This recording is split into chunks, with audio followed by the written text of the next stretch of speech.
welcome back to another video. Today I'm going to show you how to get sweat stains off of a colored dress shirt. Let's get right into it. So for this tip, you're going to need your dress shirt, of course. If you have an old toothbrush, go find an old toothbrush. You're going to need that.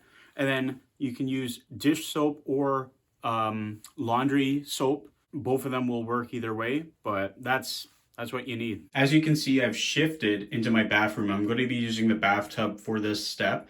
You can also use a sink, but what you want to do now is you actually want to get the shirt wet. All right, so I got my shirt wet. What I did is I actually used cold water. You can use hot water if you want.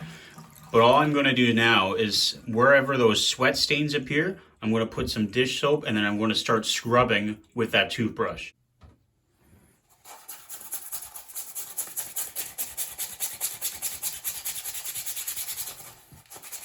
All right, so I did some scrubbing. I don't even know what this is. It might be chocolate. Don't worry about it.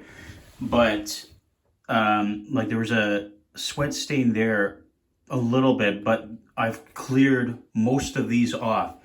So what you want to do now is you can continue scrubbing, see if you can get the rest off. If not, back in the tub, rinse the soap off. Once you wash the soap off, you want to like squeeze the water out. And then you can either do two steps. You could either hang this to dry, which I would recommend, or you could put in the dryer to dry.